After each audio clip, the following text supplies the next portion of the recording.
Halo,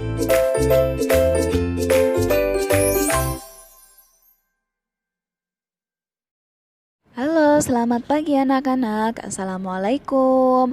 Perkenalkan, nama Ibu Septiani Wahyu Utami SPD. Di sini Ibu Septi merupakan guru baru untuk mengampu mata pelajaran bahasa Indonesia di kelas 8 ya. Di sini untuk kelas 8-nya 8G, H, I, J.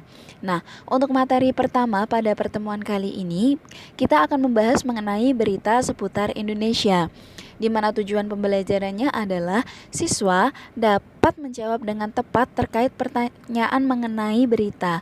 Yang kedua, siswa dapat menyimpulkan unsur-unsur dalam berita, maksud Ibu.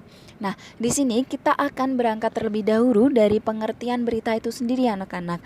Nah, berita merupakan teks yang berisikan hal-hal yang mengulas tentang peristiwa yang terjadi di dunia, kemudian disebarluaskan melalui berbagai media.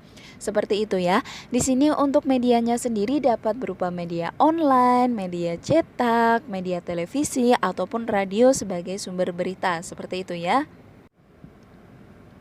Nah, kemudian bagaimana sih ciri-ciri berita yang baik? Nah, di sini berita yang baik yang pertama, dapat dipercaya, sumbernya jelas ya. Jangan sampai kita termakan berita hoaks. Yang kedua, dapat diterima oleh masyarakat. Yang ketiga, jelas. Yang keempat, menarik. Kemudian yang kelima, menggunakan kalimat sederhana. Biasanya untuk bahasanya itu bahasa baku ya anak-anak ya. Yang keenam, di sini segera disampaikan berita tersebut. Yang ketujuh, terkini atau aktual. Nah, dipahami dengan baik ya terkait ciri-ciri berita baik ini. Kemudian selanjutnya materinya yaitu unsur-unsur dalam berita. Nah, unsur-unsur dalam berita ini biasanya disebut dengan 5W1H, di mana what di sini apa, kemudian who siapa, when kapan, where di mana, why mengapa, how bagaimana. Atau dalam bahasa Indonesia biasa disingkat dengan adik Simba, yakni apa, di mana, kapan, siapa, mengapa, dan bagaimana. Kemudian untuk materi selanjutnya, biasanya untuk kaidah kebahasaan yang digunakan dalam berita, yakni yang pertama penggunaan bahasa yang bersifat baku.